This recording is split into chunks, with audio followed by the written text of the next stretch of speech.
Presented by PlayStation Days of Play. Welcome back, Internet, to GameSpot's continued coverage of Summer Game Fest and Play Days. I am Emma Fife, and joining me right now, we have Will from Supermassive Games to discuss the upcoming title, Directive 8020. Will, how does it feel to have your game in a state where people are actually getting their hands on it? It is awesome. We've been in the studio for months, head down, getting on with it, and to step back, to put it in front of people's hands, to see people play it properly for the first time, it's awesome. Yeah. For anybody who's ever played a Supermassive game, you know that there's like this very fun and familiar formula of being these very choice-driven narrative games. And, you know, we've explored a lot of different horror settings so far. I kind of feel like space is a natural progression. Yeah, the story's sort of inspired by John Carpenter's The Thing. I got that vibe. Yeah, it's The Thing in space, and that's almost like a community feedback thing, like going right back to Until Dawn. We've had people writing into us saying, when are you going to do a Thing game? When are you going to do a Thing game? And so, yeah, we kind of thought that's perfect. All of our games look at different genres of horror, so it's inevitable it will come up at some point. Yeah, as I say, it felt like a very natural progression. This is a genre of horror that we haven't played around in these games yet. And one thing I will say, having gotten a chance to play it myself, is that I did find that there was a little more sort of like sneaking action, and I didn't actually encounter any quick time events in the little bit that I got to play. So is there a shift to, because this starts season 2 of the Dark Picture anthologies.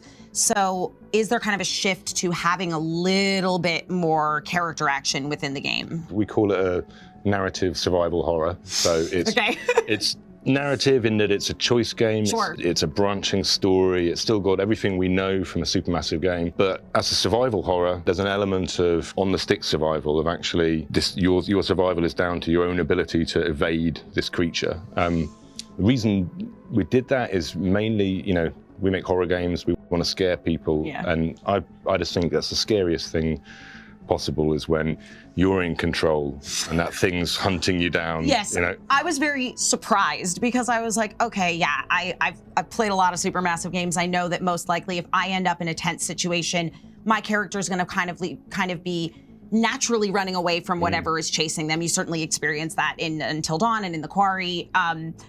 But in this, I was suddenly thrust into, hey, there's this alien on the loose, and you're totally in control of whether or not you manage to get away from that thing. Yeah, absolutely. I mean, it's interesting. We've kind of, the characters that you control in this story, they're not soldiers. They're not. So you're not fighting this thing. You're trying to get away from it. Right. You're outmatched. You know. Right. So it's kind of an alien vibe in that sense. You know, they were just like on a transportation mission, basically. Exactly. Yeah. No, and in this case, you're playing astronauts who are kind of scientists. You know, they're not used to this thing at all. So yeah, it's really fun to put those characters into that situation, put players into that. But you know what? We also have a whole load of settings that you can customize, configure the game to go, oh, I want to make it a bit easier here. Sure. You know, I don't want to be caught by this creature. Yeah. You know, so. I'm a survival horror fan, so once I started thinking of it more like that, I will say I did get away in the bit that I got. It was getting dicey there for a second, but I got it. But yeah, I mean, I think that again, like one of the things that is so appealing about these games is a feature that we started to see in the Dark Pictures anthology after Until Dawn, where there's a multiplayer function, but it's basically just passing the controller up to as many characters as there are that sort of become the POV character for a various chapter. I assume that this game is going to support that as well. Absolutely. You know, that's always that kind of couch play mode. Yeah. Or movie night mode, as we call it, has always been a big thing for us. You know, it's how people like to get together to watch horror movies. You know, we like to watch them as a group and shout at the screen. And here, even though you're not directly controlling the character, you can still have an input on it. You can still tell, when we have choices, you can still shout out to your mates, let's go for that one or that one. So that kind of group play is always important for us. And because we have a bunch of different characters that you can play, you assign them to different players and jump it around. Yeah, I always thought it would be really fun to do a run of the Quarry where you had as many people as there are counselors, and so everybody just takes on the role of one of them. Horror is a communal genre. And there is something really fun about, again, like experiencing it with other people and also watching other people experience horror. It's almost primal, right? It's like going back to the campfire and sitting around. We like to scare each other. We like to see each other get scared. And, maybe we're not quite so scared because our friends are there to help us, So it's always been part of what we've done. It's also made our games very successful with streamers as well, in that successful with streamers. So you can kind of go, you can have a direct line to your audience. You can say, what do I do now? Exactly. Much more so than most kind of games. Yeah, having that, again, the choice base of it and having the feedback of your chat, of your audience, it really does make for an awesome streaming experience. And also just to see everybody experience whatever your choices lead to in real time, which in this game, I did get a little look at your rewind feature and how, because, obviously within these games, every choice that you make ends up with branching narratives. And so now in this one, you can actually kind of see, if you want, where your choices affected the narrative and have a chance to redo them if you want. Yeah, we call it the turning point system. So there's a kind of visual map of all of the major choices in the game available on the pause screen at any time. You can see your own path drawn through that map. You can then jump back to a kind of story beat and go, I want to go back to that point and then try a different branch. So it's great for us because, we make branching games. We have a whole load of content that's kind of hidden away from players.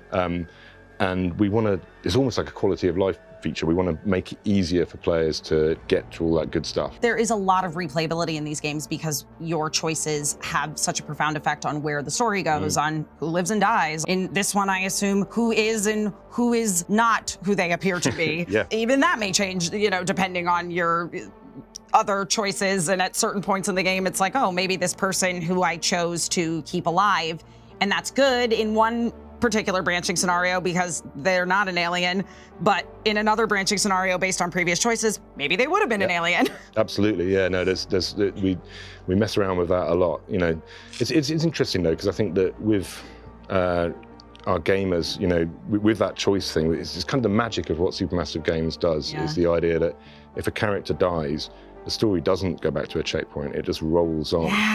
Even with the turning point system, we've got a kind of a survival setting that you can put yourself on where you're like, you know what, I don't want any rewinds, I want to live and die by this. So you can still see the tree and see the options available, but you're locked in to whatever you do. So that's there for you if you want to play it that way. But yeah, I think for other people, it's great to be able to go, what would have happened if I'd have done that? And I want to see that now. Yeah, I think for me, I'm definitely the kind of person who first playthrough, whatever my choices are, I'm gonna live with those choices. But I think that this also is a really fun opportunity for people to try and manipulate their choices to achieve like certain endings. For example, I had a friend one time playing The Quarry, and she was trying to do an Oops, All Bears run where everybody became a werewolf. Spoilers for The Quarry if you haven't played it. And it seems like this presents a really cool opportunity to like get into the nitty gritty and kind of manipulate things the way you want. Yeah, we do some fun kind of new things in this one with the branching and with who can live or die. Like, we've often had we always have like 5 playable characters, and we sometimes have kind of non-playable characters who are kind of on your side. And we've always had our fans say to us, hey, we want to keep those characters alive. We want to see what happens if we can get. Why don't we? Because they're cannon fodder, right? Yeah.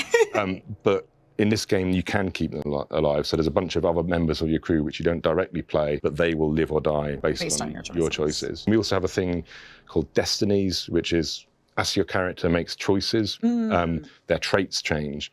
And depending on where their traits are, they unlock different destinies at the end of their story. So you want to keep them alive to see what destinies you can get. Right. Yeah, so it's like if you are if you gain a trait that makes you, say, more selfish, then you might be pushing towards perhaps an ending that reflects that. Exactly. Yeah.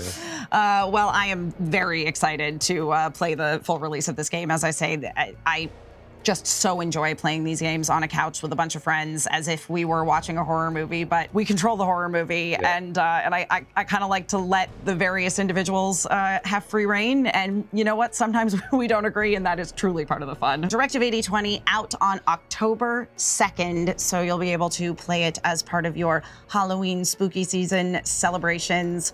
For more on that and everything we are covering here at Summer Game Fest, keep it right here on GameSpot.